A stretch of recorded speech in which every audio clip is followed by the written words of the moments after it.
வருமானிப்போம். அப்போ இந்த கோட்பாடு, இந்த ஃபார்முலா என்ன ஃபார்முலா?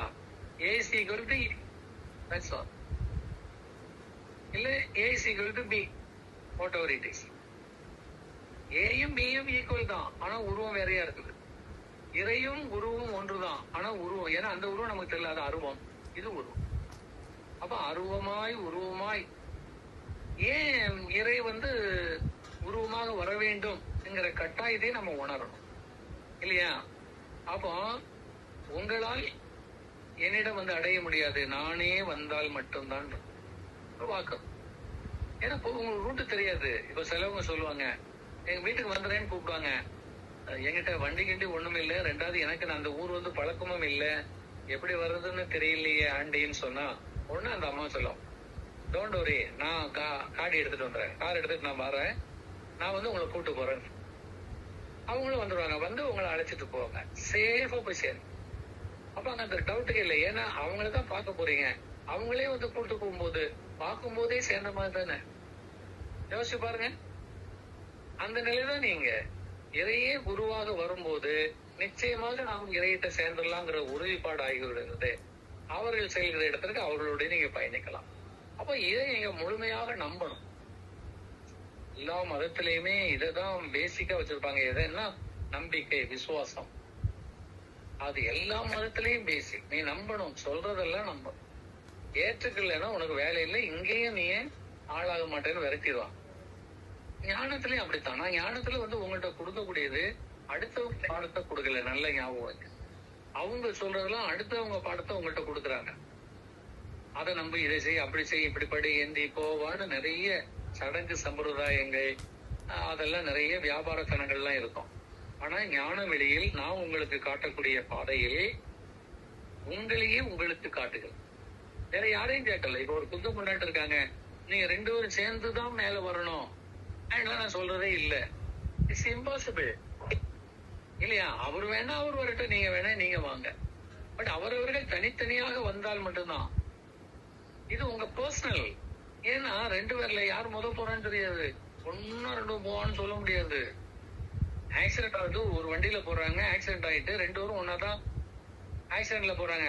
ஆனா அதுல யாராவது ஒரு ஆள் போயிருந்தாங்க, ஒரு ஆள் தப்பிச்சிருக்காங்க, கொஞ்ச நாள் கழிச்சு போவாங்க.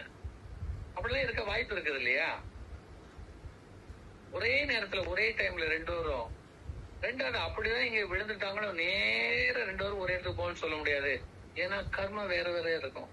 நீங்க வெற்று மண்டலத்துக்கு போயிட்டு நேர ஞான வழி போகலாம். கூட இருக்கக்கூடிய ஆளு வெற்று மண்டலத்துக்கு போய் பழையபடியும் மண்ணுக்கே வர வேண்டிய சூழல் இருக்கு.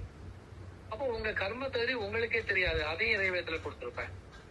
உங்க கர்மாவை அளக்கும் தகுதி உங்களுக்கு இல்லை. அப்ப அதை அளந்து பார்த்து சொல்லக்கூடியது குருவா இருக்கணும் இல்லையா? அப்ப அந்த கர்மாவை அளக்கிறது இறையால் மட்டும்தான்.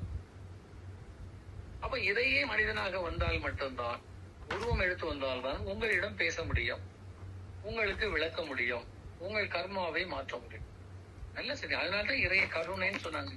இறை வரணும்னு தேவையே இல்லை, இட்ஸ் நாட் நெசசரி. இப்ப நீங்க கும்பிட்டாதான் இறைக்கு வளமா, இல்ல நீங்க எல்லாம் சேர்ந்து ஏத்துக்கிட்டாதானா? இதையாகத்தான் இருக்கு. அந்த சந்தோஷத்தை யாரும் அடைக்க முடியாது. அப்ப அதெல்லாம் விட்டுட்டு உங்களுக்காக வர்றாங்கன்னா நீங்க எவ்வளவு பணிவா இருக்கணும் யோசிச்சு பாருங்க. இப்போ ராஜா இருக்கிறாரு, நம்ம தான் அவர்கிட்ட வேண்டணும். அவர் நினைச்சா எதுவும் செய்யலாம். ஆனா அவரே நம்ம வீட்டுல உங்க கூட இருந்து பேசிட்டு இருக்கிறாருன்னா அது எவ்வளவு பெரிய பொறுப்புன்னு நம்ம உணர்றது இல்லை. ஏன் நம்ம அதுக்கு ஏன் உணரலன்னா பேசிக் நம்மள்கிட்ட நம்பிக்கை இல்லை. நீங்க அங்கேயே பிரிஞ்சிருந்தீங்க. நீங்க ரொம்ப ஆர்டினரி, வெரி லோங்கிறது அந்த நம்பிக்கையின்மையிலேயே தெரிஞ்சிருது. சோ எந்த காலத்திலேயே நம்பிக்கை இழந்து விடாதீர்கள். நம்பிக்கை தான் உங்களுக்கு பெற்று தரும் ஆய். நம்புங்கள், நம்புங்கள். உங்கள் நம்பிக்கையும்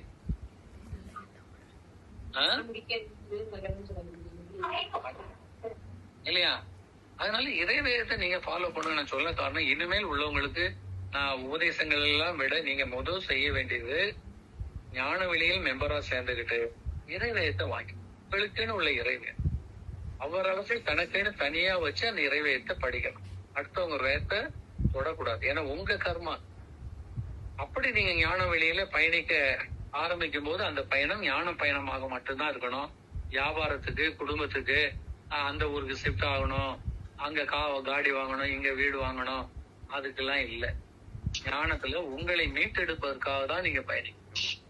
இந்த மாதிரி நோய்கள், இந்த கஷ்டங்கள், இந்த இழப்புகள், இந்த அவமானங்கள், இந்த துன்பங்கள்லாம் இனி நம்ம வாழ்க்கையில வேண்டாம், இனி ஒரு பிறப்பு வேண்டாம் என்கிறக்கூடிய நம்பிக்கையை வைத்துதான் நம்ம பயணம். அப்ப அதை பெற்று தரக்கூடியது இறையாக மட்டும்தான். அப்ப அந்த இறையே குருவாக வந்தால் மட்டும்தான். எனவேதான் ஞான பயணத்தில் நீங்கள் மாற்ற முடியாத நம்பிக்கையாக வைக்க வேண்டியது இறையே குருவாக வருகிறது. அந்த குருதான் இறை என்பதை நீங்கள் நம்பி அவர்கள் வாக்குப்படி, அவர் சொல்லுகிறபடி நீங்கள் நடந்தால் எதை நீங்க பெற வேண்டுமோ அதை பெறுவீர்கள், நிச்சயமாக பெறுவீர்கள். அந்த ஞான பயணமும் உங்களுக்கு முடிந்த பயணமாக இருக்கும் என்று சொல்லி இத்துடன் நிறைவு செய்கிறேன். வாழ்வோம் வாழ்வோம்.